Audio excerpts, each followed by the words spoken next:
मैं बुद्ध की मजबूरी सोच के परेशान होता हूँ कई बार, और फिर मैं सोचता हूँ कि काश यशोधरा जैसा व्यक्तित्व सबका होता। बुद्ध की रियल कहानी क्या है शायद किसी को नहीं पता। मैं जिस कहानी की बात कर रहा हूँ, मैथिली शरण गुप्त नाम के एक बड़े प्रसिद्ध कवि ने यशोधरा नाम की पुस्तक में वो कहानी लिखी है, भूमिका में जिक्र किया। बुद्ध बचपन से ही थोड़े से वैरागी किस्म के व्यक्ति थे। उनकी कुंडली देख के एक ज्योतिषी ने बताया भी था। माता पिता बहुत परेशान थे, शुद्धोदन उनके पिता का नाम था। माता पिता ने बहुत कोशिश की कि इस बच्चे का मन विरक्त न हो। अच्छा महल बनवाया, सारी सुविधाएं दी। जैसे ही बुद्ध थोड़े से किशोरावस्था में आए, उस समय की दुनिया की सबसे खूबसूरत महिला से, लड़की से, यशोधरा से उसकी शादी करवा दी। यशोधरा के पिता ने काफ़ी एग्ज़ाम लिए बुद्ध जी के, वो सारे एग्ज़ाम में पास हुए तब जाके शादी हुई, ऐसे नहीं हुई। शादी हुई तो बुद्ध भी ठीक था, रमे रहे उस जीवन में। बेटा हुआ उनका राहुल। अब बुद्ध की विरक्ति का भाव बढ़ता जा रहा था। 29 साल की उम्र के आसपास ऐसा हुआ कि उन्होंने एक मृत व्यक्ति को देख लिया, एक बूढ़े को देखा, एक भिखारी को देखा, एक बीमार को देखा।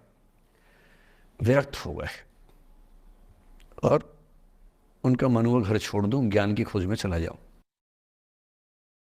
अब ज्ञान की खोज में जाएं, उनको पता है कि भाई मेरी पत्नी भी है, मेरा बेटा भी है, राज्य भी है, कैसे छोड़ दूं?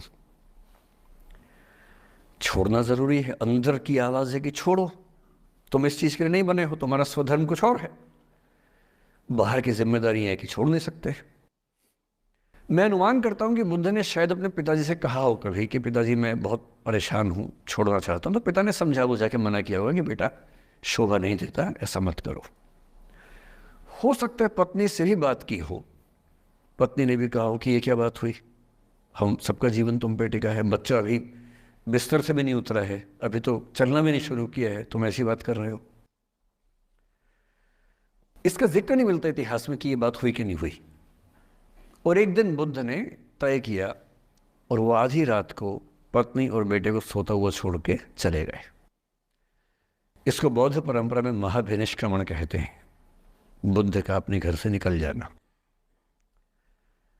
अब बुद्ध चले गए, लेकिन मैथिली शरण गुप्त यशोधरा के पर्सपेक्टिव से बुद्ध को देख रहे हैं।